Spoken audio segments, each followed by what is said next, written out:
Nous allons nous asseoir. Nous voulons aborder un nouveau titre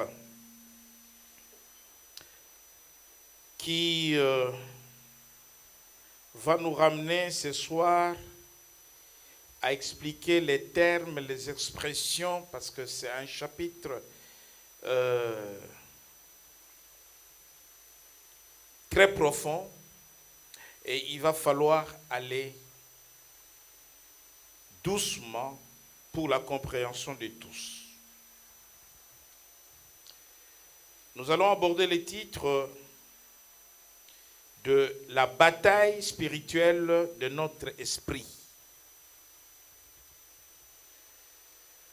La bataille spirituelle de notre esprit.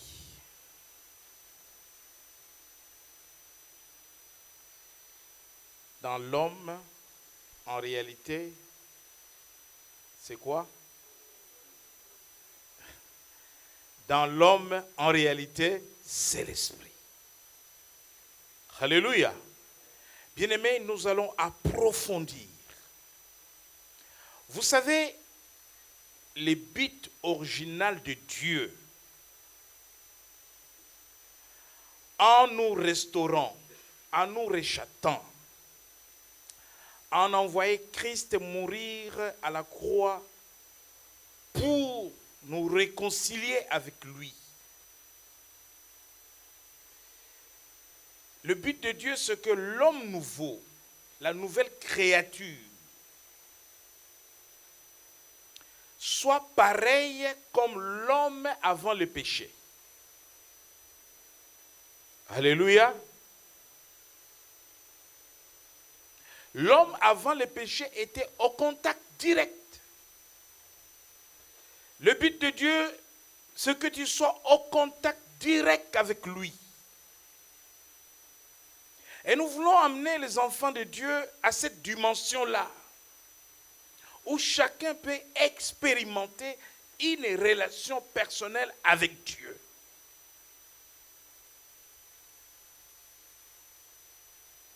Aujourd'hui, les chrétiens cherchent les hommes de Dieu, mais ils ne cherchent pas Dieu. Aujourd'hui, les chrétiens cherchent des miracles, mais ils ne cherchent pas Dieu.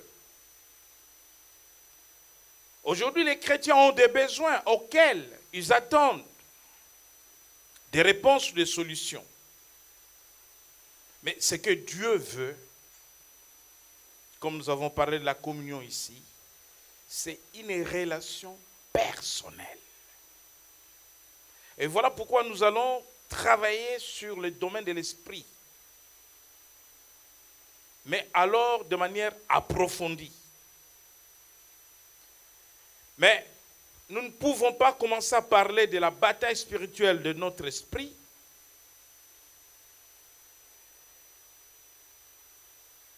sans rappeler la triple nature de l'humanité. La triple nature de l'humanité, je dirais de l'homme.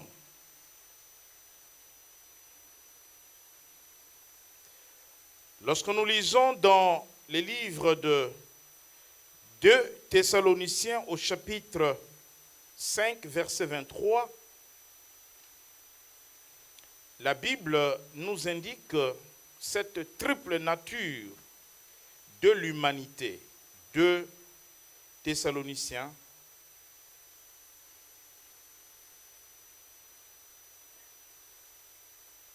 Non, 1 Thessaloniciens. Chapitre 5, verset 23. Je lis la parole au nom du Seigneur. 1 Thessaloniciens 5, verset 23. Que le Dieu de paix vous sanctifie lui-même tout entier, et que tout votre être, l'esprit, l'âme et le corps, soient conservés irrépréhensibles lors de l'avènement de notre Seigneur Jésus-Christ. Amen. Et donc, ces passages nous indiquent que dans l'homme, il y a ces trois choses qui sont l'esprit, l'âme et le corps.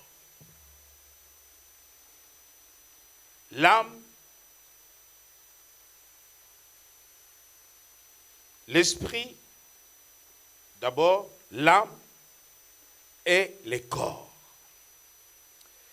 L'esprit, c'est ce qui fait de l'homme un être spirituel. L'esprit, c'est ce qui permet à l'homme à rentrer en contact avec Dieu. Tout simplement parce que Dieu est esprit. Le corps ne peut pas communiquer avec Dieu. L'esprit, c'est ce qui nous permet, nous, d'avoir en nous la nature de Dieu. Lorsque nous disons que nous devons parvenir à la stature parfaite de Christ, Christ en nous, c'est par l'esprit que nous parvenons à cette stature parfaite de Christ. Le mot esprit dans ce texte en grec veut dire pneuma, ce qui veut dire tout simplement souffle. Lorsque Dieu a créé l'homme, la Bible parle de la création de l'homme dans Genèse, ce qui a fait que l'homme créé de la poussière de la terre devienne un être vivant, c'est quand Dieu a soufflé dans les narines de l'homme l'esprit. Et donc, lorsque Adam et Ève ont été tentés par le serpent et qu'ils ont commis le péché, ils ont été séparés de Dieu par le fait du péché. Cela voudrait dire tout simplement qu'ils sont morts, mais ils ne sont pas morts physiquement en ce moment-là, ils sont morts spirituellement. Quand Dieu disait à Adam que le jour où tu toucheras au fruit interdit, tu mourras, il lui parlait de la mort spirituelle. Il ne lui parlait pas de la mort physique. La mort physique n'a été que la conséquence de la mort spirituelle. La mort spirituelle, c'est-à-dire séparée de Dieu. Le péché a brisé la relation entre l'homme et Dieu. Maintenant, lorsque Christ est mort pour nous racheter, pour nous donner la vie, la Bible dit que nous avons été ressuscités avec Christ. Nous sommes morts avec Christ. Nous avons été ensevelis avec Christ. Et nous avons été ressuscités avec Christ. Nous allons voir que dans l'homme, il y a l'esprit. Dans l'homme, il y a l'âme. Dans l'homme, il y a le corps.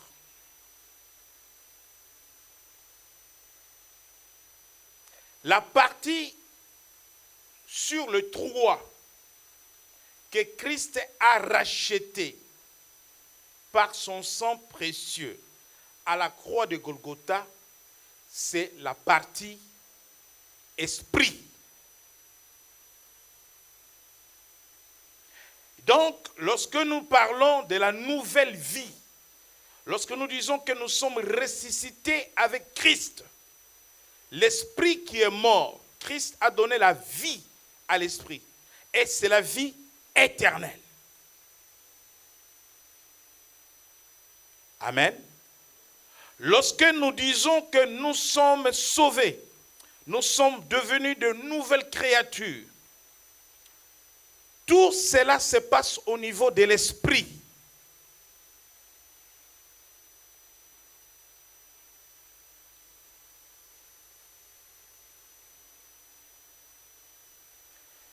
C'est pour cela que vous allez comprendre par la suite que lorsque nous parlons de l'âme, l'âme en nous est le siège de notre intelligence, notre conscience, notre volonté, nos émotions.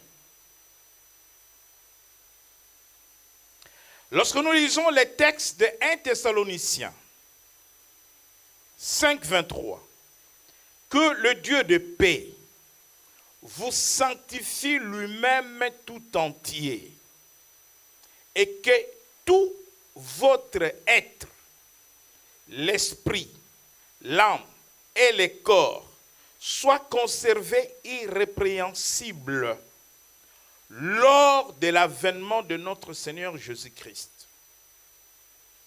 La partie que Christ a rachetée, c'est l'esprit. Maintenant, en ce qui concerne l'âme et le corps,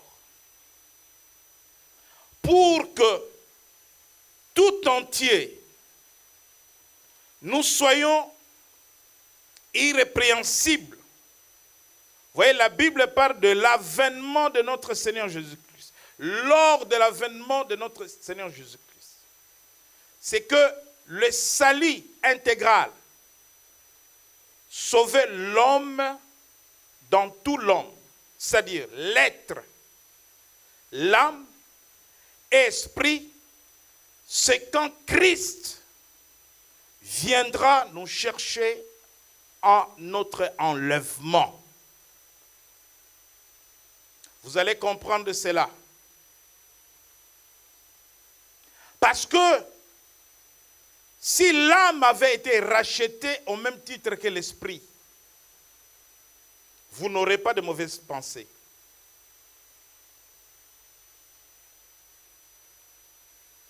Vous n'aurez pas des émotions telles que la peur,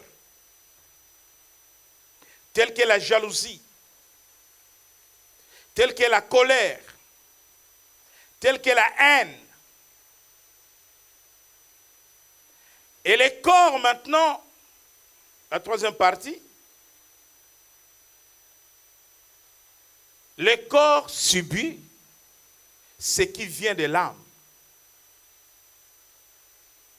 L'âme amène l'homme à opérer des choix, à prendre des décisions. Et le corps amène ce qui, au niveau de la pensée de l'homme, en action ou en pratique. Si le corps avait été racheté quand Christ a donné sa vie pour nous, il n'y aurait pas de malades.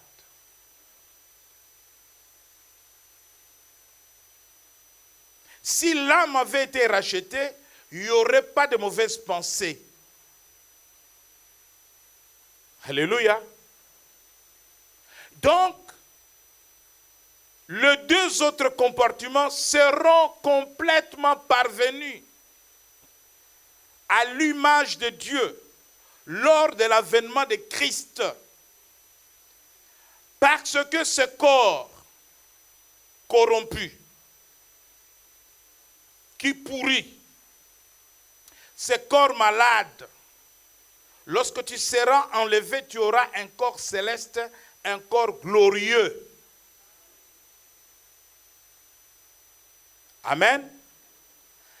Maintenant, l'âme est engagée dans un processus de transformation jusqu'à l'avènement de Christ. L'âme a besoin de la délivrance. L'esprit n'a pas besoin de la délivrance. L'esprit avait été racheté par la mort de Christ. Donc, par la mort de Christ, il a donné la vie à l'homme. C'est-à-dire rétablir la relation avec le Père. Voilà pourquoi nous disons en l'homme, en réalité, c'est l'esprit. C'est la partie spirituelle de l'homme. Ce qui fait de nous des êtres spirituels. Maintenant, au niveau de l'âme, tout chrétien s'engage dans un processus de transformation, d'abandon de mauvaises habitudes, d'abandon de mauvaises pensées, d'abandon de mauvaises choses Ce qui nous amène dans Romains chapitre 12, verset 1er. Je vous exhorte donc, frères, par les compassions de Dieu, à offrir vos corps comme un sacrifice vivant, saint, agréable à Dieu, ce qui sera de votre part un culte raisonnable. Là intervient notre part, la part de l'homme. Ce n'est pas Dieu qui offre nos corps, mais il nous demande, nous, d'offrir nos corps. Et s'il nous demande d'offrir nos corps, c'est tout simplement parce que le corps n'a pas été racheté quand l'esprit était racheté. Et donc, ne vous conformez pas au siècle présent, mais soyez transformés par le renouvellement de l'intelligence, afin que vous discerniez quelle est la volonté de Dieu, ce qui est bon, agréable et parfait. Et donc là, la transformation au niveau de notre intelligence, de nos pensées, la volonté, c'est dans l'âme. C'est un processus. Un enfant de Dieu, dans ce processus, doit s'efforcer à renouveler son intelligence, à penser comme Dieu, à sanctifier ses pensées. C'est un exercice spirituel. Et nous nous engageons dans ce processus jusqu'à l'avènement qu'il nous trouve à son avènement, que nous avons été transformés au niveau de l'âme. Et la Bible dit, quand la trompette sonnera, en un clin d'œil, nous serons transformés. Qu'est-ce qui sera transformé? Ce n'est pas l'esprit. À partir du moment où tu as reçu Jésus-Christ comme Seigneur et Sauveur, ton esprit a changé. Tu as la vie éternelle. Mais lorsque la trompette sonnera, la Bible dit qu'en un clin d'œil, nous serons transformés. Qu'est-ce qui sera transformé? C'est le corps. Nous abandonnerons ce corps pour être revêtus de corps glorieux, les corps qu'avaient Adam et Ève quand Dieu les avait créés. Et dans ce corps-là, il n'y avait pas de maladie, il n'y avait pas de problème. Voilà pourquoi tu peux tomber malade. Voilà pourquoi le corps peut souffrir. Parce que le corps n'a pas été racheté. Il n'y a que l'esprit qui a été racheté. Et donc, c'est à son avènement que ce corps sera dépouillé de l'esprit qui a été racheté, de l'âme qui a été transformée et revêtir un corps céleste, un corps glorieux. Ça, ce sont des notions de rappel pour comprendre avant d'entrer dans le développement, n'est-ce pas, de ce sujet de la bataille de notre esprit. Nous avons parlé, n'est-ce pas, de l'esprit. L'esprit qui est le siège de notre intuition spirituelle. Nous avons parlé de l'âme, cette partie de la personnalité humaine, où se trouvent les émotions, la volonté. La Bible dit dans Hébreux 4:12, pour que vous compreniez que Dieu fait toujours une différence entre l'esprit et l'âme. Hébreux 4:12, lecture d'Hébreux 4:12 rapidement. Je lis la parole au nom du Seigneur, Hébreux chapitre 4, verset 12. Car la parole de Dieu est vivante et efficace, plus tranchante qu'une épée, quelconque à deux tranchants pénétrante, jusqu'à partager âme et esprit, jointure et moelle, elle juge les sentiments et les pensées du cœur. Voilà. Et donc, la parole de Dieu partage l'esprit et l'âme. Lorsque l'esprit a été racheté, l'homme va, dans le processus de la délivrance, de la transformation, amener son âme, n'est-ce pas, à se transformer. Donc, lorsque nous parlons de ces trois parties de l'homme, nous comprenons que l'intelligence, la volonté et les émotions concernent les domaines de l'âme, ce qui va nous amener dans un premier moment de parler du conflit interne entre la chair et l'esprit. Je commençais à donner ces trois parties, esprit, âme et corps. Je dis qu'aujourd'hui, je ne donne que des notions, parce que quand vous maîtrisez toutes ces notions, nous allons bien avancer dans le sujet de la bataille contre notre esprit. Les conflits internes entre la chair et l'esprit. Je parlais de l'esprit, je parlais de l'âme et je parlais du corps. Maintenant, lorsqu'on parle de la chair, il ne s'agit pas du corps. Amen. Beaucoup de chrétiens confondent le corps et la chair. La différence est là. Lorsqu'on parle de la chair, lorsqu'on dit tu es charnel, ce n'est pas ton corps qui est charnel, mais tu es charnel dans tes pensées, dans ton raisonnement. C'est-à-dire que tu es charnel, c'est au niveau de l'âme. Parce que les pensées, les idées, tout ce que tu veux mettre en place viennent au niveau de l'âme. Et donc, on dit charnel parce que c'est contraire du spirituel. Quand on dit l'homme charnel et l'homme spirituel, l'homme spirituel, son esprit a été racheté et il a la vie. Il est en relation avec Dieu parce que c'est par l'esprit que nous sommes en contact avec Dieu.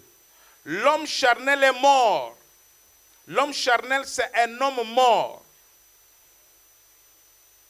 Son esprit n'est pas connecté à Dieu. Donc quand on parle du charnel ou de la chair, ce n'est pas le corps. Amen. Maintenant, le conflit interne entre la chair et l'esprit. Chaque enfant de Dieu vit ces conflits-là. Alléluia. Chaque enfant de Dieu, vous savez, l'apôtre Paul, l'homme puissant, l'homme oint, qui a ressuscité les morts, a expérimenté ces conflits-là entre la chair et l'esprit. Il a parlé de son expérience à lui. Lorsque nous lisons dans Genèse au chapitre 1er, verset 26, Genèse chapitre 1er, verset 26. Je lis la parole au nom du Seigneur, Genèse chapitre 1er, verset 26.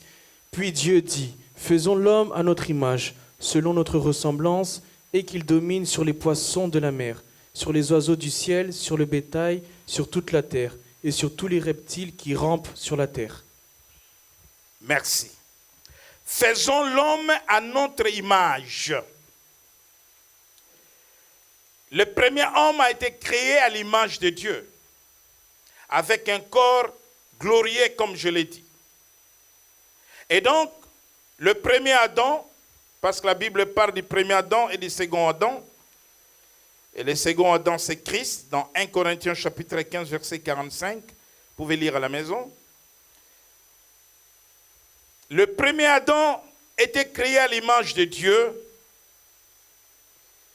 et il représentait le plan de Dieu pour l'humanité. Dieu l'a créé à son image, il représentait le plan de Dieu pour l'humanité, il gouvernait sur l'humanité, il avait le pouvoir, les règnes. Par le péché, il a renoncé le plan que Dieu lui avait assigné. Maintenant, le second Adam, qui est Christ, Christ est venu pour nous restaurer. Donc la restauration que Christ a amenée dans l'homme pour que l'homme redevienne comme avant. Amen. L'homme redevienne comme avant. Lorsqu'on parle de l'image de Dieu, bien-aimé dans le Seigneur,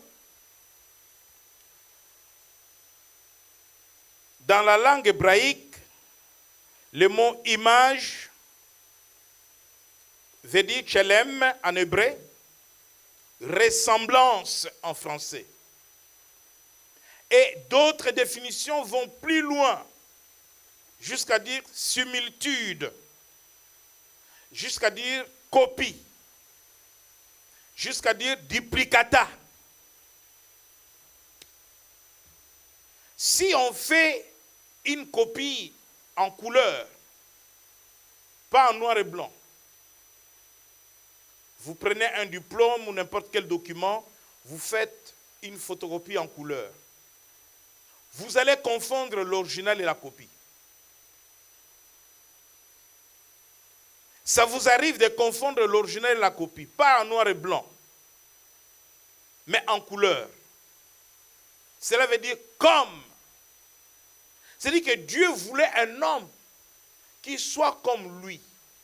Lui au ciel, cet homme sur la terre. Voilà pourquoi il faisait ses allers-retours. La Bible dit que le soir, il parcourait les jardins. Donc, il venait visiter l'homme. À son image, comme lui. Et c'est ainsi que nous allons comprendre que l'image de Dieu en nous, c'est des capacités que Dieu a mis en nous. Telles que la capacité d'inventer, de créer. Vous voyez des choses que l'homme réalise. Aujourd'hui, vous avez des choses extraordinaires dans le monde. Le monde que Dieu avait créé, c'est un monde naturel. Mais le monde n'était pas industrialisé comme aujourd'hui avec les nouvelles technologies, avec tout ce que vous avez. L'image de Dieu dans l'homme lui donne beaucoup de capacités. Créer, la créativité par exemple. Et c'est ainsi que nous allons comprendre que dans les conflits entre l'esprit et la chair a pour origine le premier parent humain sur la terre, Adam et Ève. L'origine de la chair ou de la nature pécheresse. Lorsqu'on parle de la chair, il ne s'agit pas du corps humain. Lorsqu'on parle de la chair, il s'agit de la nature. La nature de l'homme. La nature pécheresse. Lorsque nous lisons dans le psaume 51, verset 5, nous comprendrons l'origine de la chair.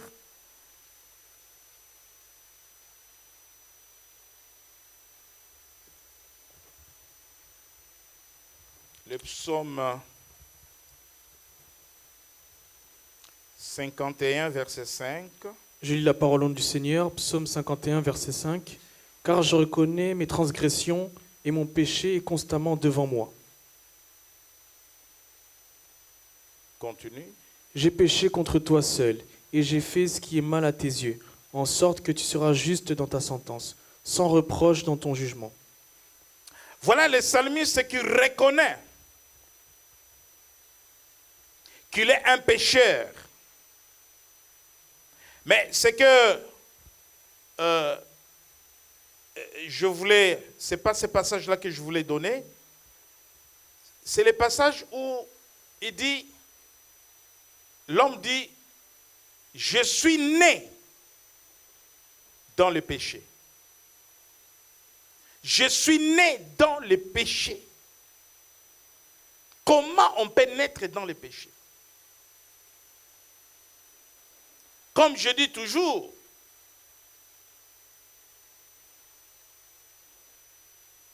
Les enfants ne sont pas des anges. Certains disent, les enfants sont des anges. Qui a dit cela?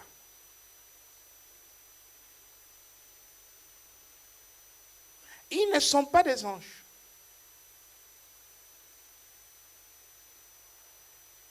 Parce qu'ils naissent pécheurs. Qu'est-ce qu'ils ont fait pour naître pécheurs?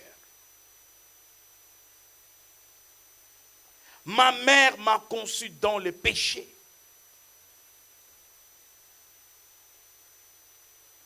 Comment quelqu'un peut faire une telle déclaration? Sa mère l'a conçu dans le péché. Il est né dans le péché. De la conception même jusqu'à la naissance.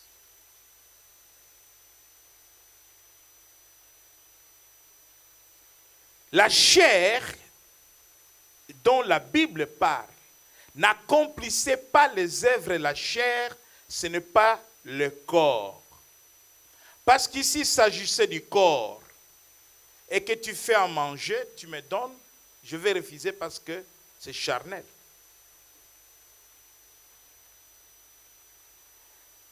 La chair dont la Bible parle, dans Galates, c'est la nature pécheresse.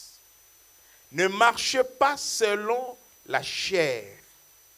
Il ne s'agit pas du corps, mais de la nature pécheresse. Adam avait une nature spirituelle, avec un corps glorieux. Quand il a péché, il a perdu cette nature-là de Dieu. Il a perdu la gloire de Dieu. Le corps n'était plus glorieux. Et par voie de conséquence, à cause du péché, le corps devient malade.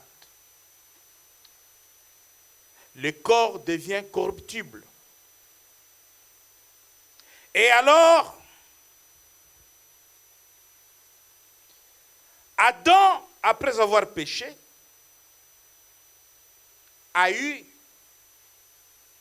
des enfants. Adam et Ève. Qu'est-ce qu'ils vont donner à ces enfants? On ne peut donner que ce qu'on a. Sur le plan physique, tu verras que les enfants du diacre Fresnel ressemblent soit au diacre Fresnel, soit à la sœur Elda. Alléluia. Sur le plan physique. Et sur le plan spirituel, quelle était la nature d'Adam et Ève après le péché? La nature pécheresse, charnelle. Ils ont transmis à leurs descendants la même nature qui était en elle. Donc c'est par le péché d'un homme que la mort est rentrée dans l'humanité, mais aussi c'est par la mort du second Adam de Christ que la vie est rentrée dans l'humanité. Maintenant, comment s'opère la lutte contre les péchés? Comment s'opère la lutte contre les péchés? Nous lisons dans Romains chapitre 7, versets 19 à 24. Ces notions de base vont nous aider lorsque nous allons rentrer dans la bataille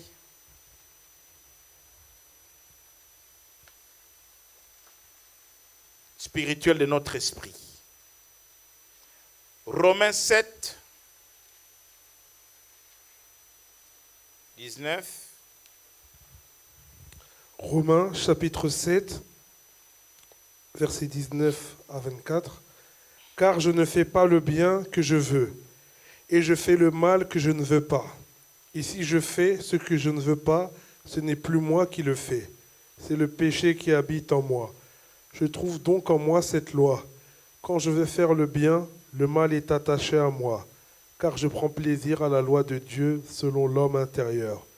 Mais je vois dans mes membres une autre loi qui lutte contre la loi de mon entendement et qui me rend captif de la loi du péché qui est dans mes membres. Misérable que je suis, qui me délivrera de ce corps de mort.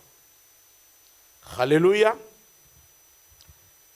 L'homme qui parle ici, ce n'est pas n'importe qui. C'est l'apôtre Paul. Maintenant, la lutte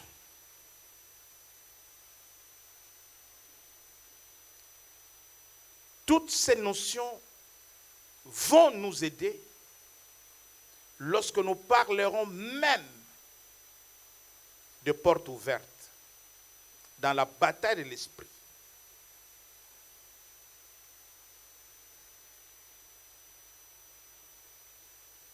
Saviez-vous par exemple que la colère c'est une porte ouverte au démon?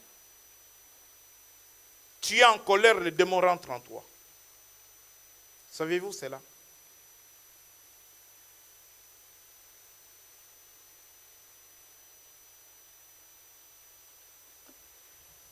Il dit, je ne fais pas le bien que je veux et je fais le mal que je ne veux pas. Il y a des gens qui font du mal, mais quand on va les raisonner, il dit, je suis désolé, je ne sais pas qu'est-ce que je fais. Il fait d'abord une bêtise, après il demande pardon. Tu te dis, mais tu te moques de moi ou quoi? Tu fais exprès ou quoi? Non. C'est une lutte. C'est un conflit entre l'esprit et la chair. Je vous ai dit que Christ a racheté notre esprit et nous avons la vie éternelle. Si l'âme avait été rachetée, au même titre que l'esprit, il n'y aurait pas cette lutte. Parce que la lutte, le conflit entre l'esprit et l'âme se situe au niveau de pensée de l'homme. La lutte, c'est entre l'esprit et les pensées de l'homme.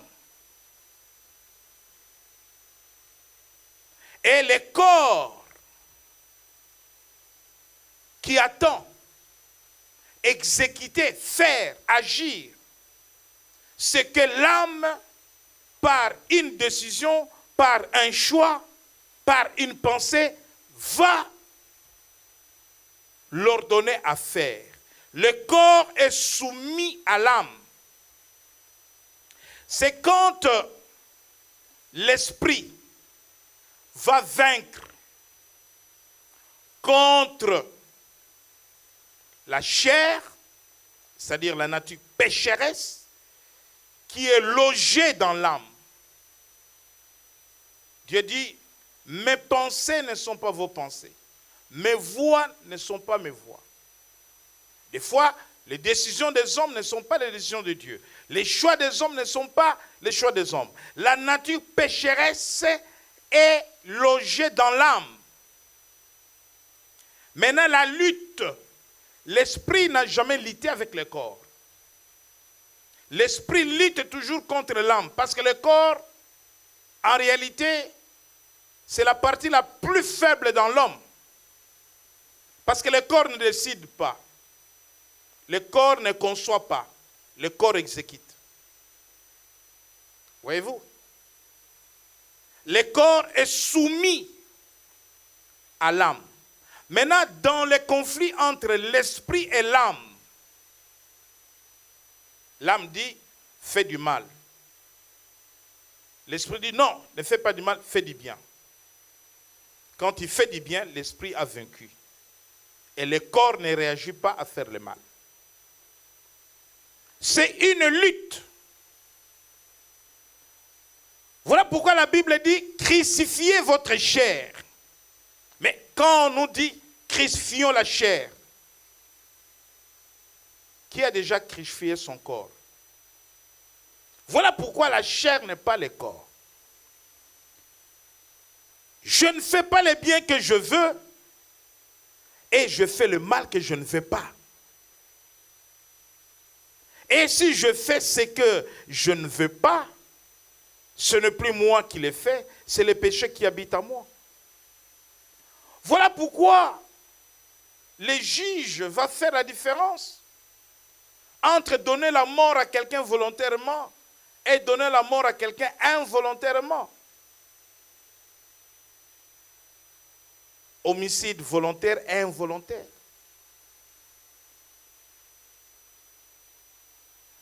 Je vais faire le bien, je fais le mal. Je vais faire le mal, je fais le bien. Cette lutte-là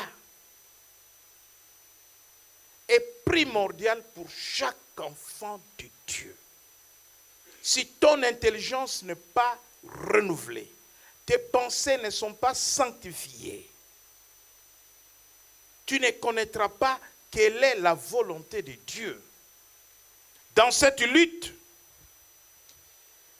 dans Colossiens chapitre 3, verset 5, la parole de Dieu nous donne les remèdes. Lisons Colossiens 3, 5, ensuite Éphésiens 4, 22. Colossiens chapitre 3, verset 5. Faites donc mourir ce qui, dans vos membres, est terrestre, la débauche, l'impureté, les passions, les mauvais désirs et la cupidité, qui est une idolâtrie. Merci. On peut s'arrêter là. Faites donc mourir les membres qui sont sur la terre, l'impudicité, l'impureté, les passions, les mauvais désirs et la cupidité. Toutes ces choses rentrent dans cette lutte entre l'esprit et l'âme. Tu ne feras pas ces mauvaises choses. La Bible dit marchez selon l'esprit et non selon la chair. Car les œuvres de la chair sont contraires à celles de l'esprit. Cette lutte-là, c'est entre l'esprit et l'âme. Parce que l'âme est le siège des désirs, des émotions, des choix, de la volonté. Et dans Éphésiens 4, 22, Éphésiens 4, chapitre 22. Eu égard à votre vie passée, du vieil homme qui se corrompt par les convoitises trompeuses, à être renouvelé dans l'esprit de votre intelligence, et à revêtir l'homme nouveau, créé selon Dieu, dans une justice et une sainteté que produit la vérité. merci. Donc, le renouvellement de l'intelligence, l'homme nouveau, le vieil homme, c'est la nature pécheresse. C'est ce qu'on appelle la nature charnelle ou le vieil homme. Ce n'est pas ton corps. Et lorsque la Bible dit crucifiez votre chair, ce sont les œuvres infructueuses de ténèbres. La Bible dit prenez point part aux œuvres infructueuses de ténèbres, mais plutôt condamnez-les. Autrefois vous étiez ténèbres et maintenant vous êtes lumière dans le Seigneur. Marchez comme les enfants des lumières. Et donc, dans chacun, il y a cette lutte-là continuelle entre l'esprit et la chair. Et maintenant, nous allons approfondir. Après avoir donné ces quelques notions de base, esprit, corps, âme, chair, image de Dieu, parler la semaine prochaine en profondeur de la bataille spirituelle de notre esprit. Parce que la victoire au niveau de cette bataille, en réalité, affecte tout l'homme, le corps. Vous savez, Je sors d'une consultation à l'hôpital Necker. Je bénis le Seigneur parce que pendant la consultation, j'ai reçu une parole de connaissance qui a étonné les corps scientifiques. Nous parlions avec la famille du patient de la transplantation. Une première transplantation a eu lieu, mais l'enfant va mal, qu'il va falloir faire une deuxième. C'est lourd pour les enfants tout ça. Mais je bénis le Seigneur.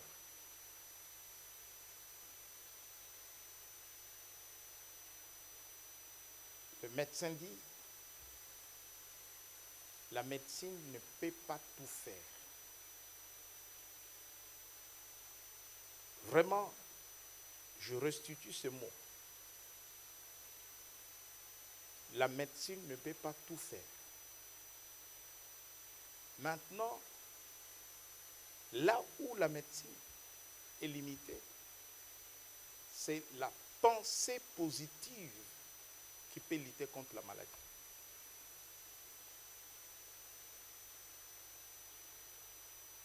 J'ai failli dire Alléluia, mais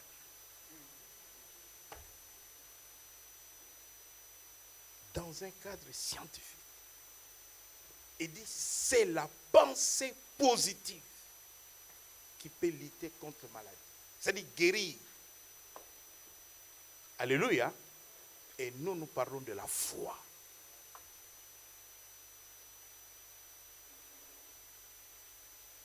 Voilà pourquoi ce chapitre est très important pour un enfant de Dieu. La bataille de l'esprit.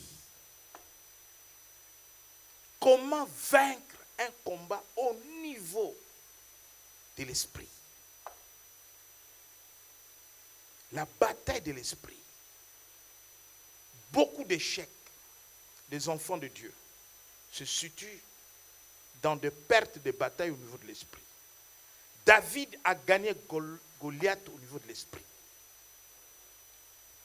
Amen. Il a gagné au niveau de l'esprit. Ce qu'il a dit, alors qu'il avait gagné la bataille au niveau de l'esprit, c'est ce qu'il a fait. Voilà pourquoi nous allons continuer ce chapitre qui est très important. Nous sommes dans les combats spirituels et comprendre qu'il y a les combats spirituels extérieurs, mais il y a aussi des combats intérieurs. Là, nous parlons du combat intérieur. Ce n'est pas toi contre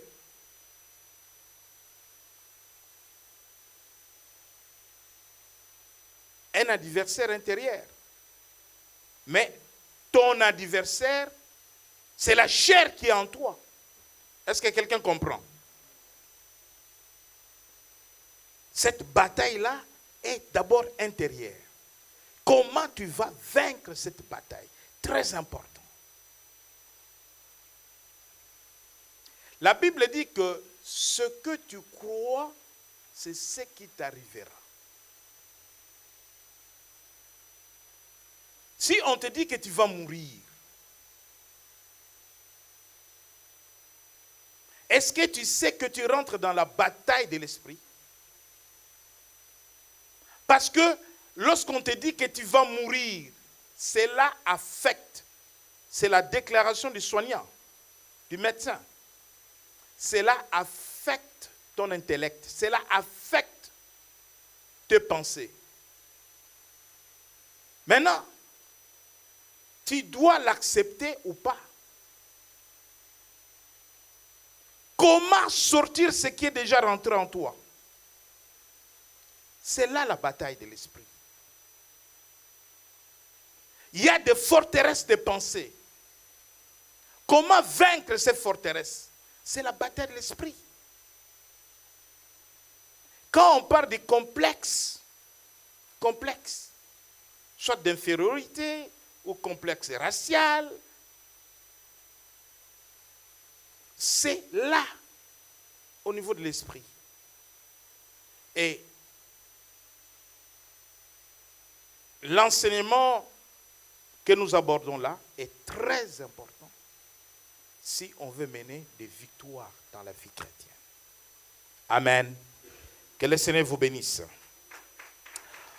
Personne n'est comme lui. Personne n'est comme lui. Personne.